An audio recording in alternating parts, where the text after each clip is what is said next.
diagnosis. All these years, she has been spending all her energy and time. All these years, she has been getting ostracized by the society. She has not had any source of help, and now she has to hope again.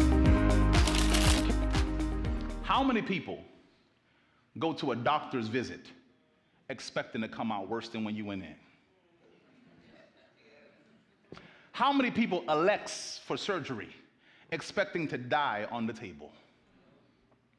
How many people ask for help, expect for nothing to come back to them? It doesn't happen. In other words, when you ask, there is a level of expectation that you have in your mind of a healing or deliverance that you're looking for. When this woman is pressing toward Jesus, she is looking for deliverance. But she did the same thing when she went to the doctors. I don't know if y'all have been there, man. Listen, man. I remember, man. I was on a basketball court, and I broke my ankles. I broke my ankles. And I remember I jumped for a rebound, and when I came down, my feet landed on somebody else's foot. My ankle twisted, and I was going out in pain. I mean, my ankle has swollen up, and I thought that it was just a sprain. Went to the doctor, and they told me it was just a grade 2 sprain. It would just put some ice on it. You know the RISE method, make sure you put some ice on it, compression, all that kind of stuff. You're going to be all right. And I did that for about a week, and it still hurt. And every time I walked, I was wincing. Every time I walked, I was at this place where I was like, something ain't right. So I said, I need to get an MRI. I need to get an X-ray. X-ray, according to the doctor, they didn't see anything. They didn't see anything that was too significant. They said there's got to be a sprain. So I said, I need an MRI. MRI is the test that you take when it's not necessarily looking for your bone structure. It's looking for your tissue structure, trying to see if there's any tear in your ligaments. And man, when they looked at my ankle, they said, okay, you got a tear in one of your ligaments, and so man, we've got some things that we have not that are still in testing phases. We have some things that we can do to you in hopes that it'll get better. And one of them was, I'm not going to talk about all of it, but they gave me all of the options of what I could do. And I looked at them and I said, none of these options are secure. But y'all, because I was so, when you in pain, you wouldn't do anything. Anybody have been there? When your tooth has just been, and you can't do nothing, and you ain't want to go to the dentist, at this point, you like, nah, I've got to go and pay whatever I need to pay. And I said, you know what, even though I was acting all stink at the beginning, by this point, I'm like, listen, man, listen, I don't care what, just try them from 1, 2, and 3. If they don't get better, just go to the next. Whatever needs to happen, just do it. And the doctor did number 1, the doctor did number 2, and the doctor did number 3, and nothing worked. Y'all, the doctor told me, my wife is, I'm telling you, the doctor told me, he said, there's nothing wrong with your ankle. It's all in your mind. I said, no, I know my body. I can't run no more. So at that moment, I stopped going to the basketball court, and my stomach started growing horizontally. Come on, somebody. I stopped exercising the way that I used to exercise. I stopped going to the court. I stopped running. I stopped doing the things that I normally did when I was a youth. And listen, man, I lived with this pain for years, y'all. Moved to Huntsville, Alabama, got my degree, came back, pastored down in District 5, and in District 4, then in District 2. This is years, y'all. Years of going through the same pain, years of not running, years of not being made well. And then they put me in District 1. The first churches I had was Zion Hill and Bethany, Palatka. Before I came to Gainesville. Come on, somebody. Before I came to Bethel.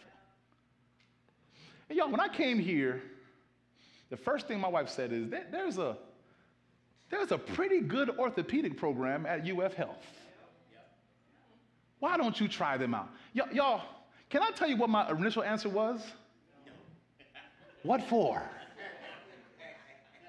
I had been dealing with the same pain year after year. I had professionals that had looked at my ankle and had told me there's nothing that can be done. Why should I spend the little bit of money that I have and go see somebody else that's going to tell me the same thing? Them brothers said, Pastor, I'm with you. Come on, somebody. But y'all, you know, I got a smart wife. Come on, somebody. She ain't arguing with me. Come on, somebody. She found a way to get it in my brain. Come on, somebody. And I found myself one day sitting at the doctor's office waiting to see a physician. And y'all, can I tell you what they did? This is what blew my mind. I'm sitting there, and I've got no hope, and I'm just thinking about the bill that they about to charge me. Just for them to tell me everything that I've already heard. And I'm saying to myself, I can't tell my wife she got to pay it because two have become one flesh. We got the same bank account. Come on, somebody. So I'm going to suffer the consequences. And I sat there, and they said, Eddy, good. It's me. Come on, somebody. And I walked in there, and they brought me into a room where they laid me down, and they told me that they were going to take some x-rays of my ankles. All y'all already know, being black, I already told them, I already got x-rays. Matter of fact, I got the CD right here in my pocket. Y'all can just look at the x-rays that I already took. They said, no, we need to have some fresh x-rays. We need to take a fresh look. And I need you to realize that, man, like I went into that room, got x-rays, and they told me, wait a while, because I need you to see a physician. And the doctor came. Let me tell you what they did, man. She told me to sit up on the table, and then she pointed at my ankle. She said, does it hurt right there? I said, oh, Jesus, yes. Let me tell you what I told her. I said, I thought I was going crazy because doctors have told me that there's nothing wrong with my ankle. I thought it was all in my mind, and I couldn't subdue my mind to the place where I wasn't feeling any pain. I thought it would never get better. And she said, no, we seen, listen to this, in the x-ray that you have a floating bone that has been tearing your ligaments for some time now, and it's right there. Jesus. Family, I shouted. She said, what we have to do to get it out, we've got to do surgery. I said, whatever you need to do, just do it. She said, when do you want to schedule surgery? I said, the earliest that you have. This was a Tuesday. She said, we have an open table on Thursday. I said, let's do it on Thursday. I don't know what it's going to cost me. I don't know what it's going to get me, but I just need to be made well. Family, the reason why I'm bringing that story onto you, because I want you to realize that this woman was at a place where she needed to hope again. Ooh. All these years, she had been going through doctors and spending resources. All these years, she had been spending all her energy and time. All these years, she has been getting ostracized by their society. She has not had any source of help, and now she has to hope again. And can we be honest?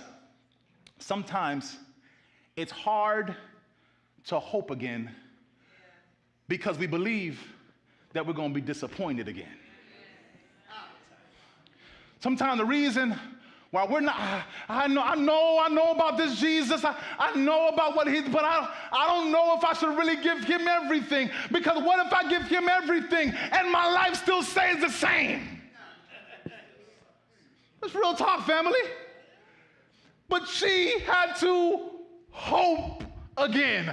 She had to get from a place of just knowing God from head knowledge to going to transactional. She had to go to a place where she can start following her faith. She had to go to a place where she can start moving in the right direction. She couldn't just think about it, but she had to do something about it, because if she had only thought about it but never moved to Jesus, she would have still been the woman with the issue of blood today. But this woman dared to hope. God, she did.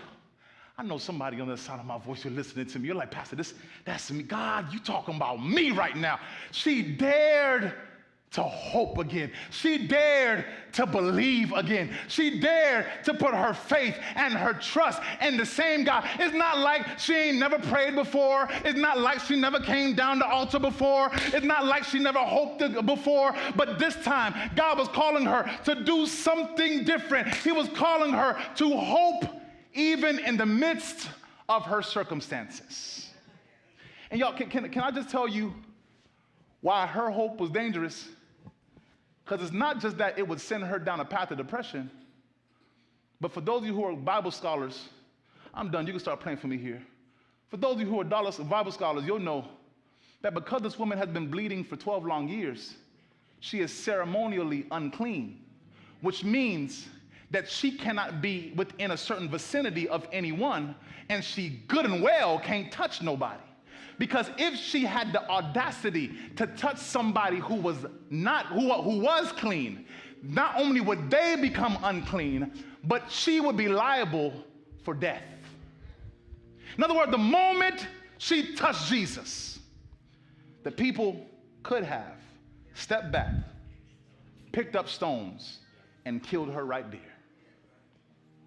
No court needed, no judgment needed. But y'all, she had the hope with such strength that she was willing to put her life on the line to trust in Jesus again. Let me tell you why that's important for you to know. It's because I don't believe that many of us are in a position where we don't know who God is. Many of us in this room, we know God's resume. We know that he has authority to heal because he healed people in the past and he still heals today. We know that God does not have to be in your proximity to heal you.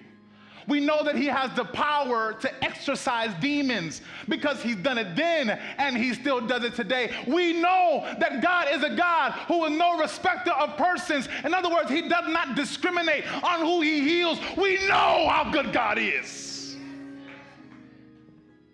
I don't doubt that you know. But here's where the disconnect often is. What will you do with what you know?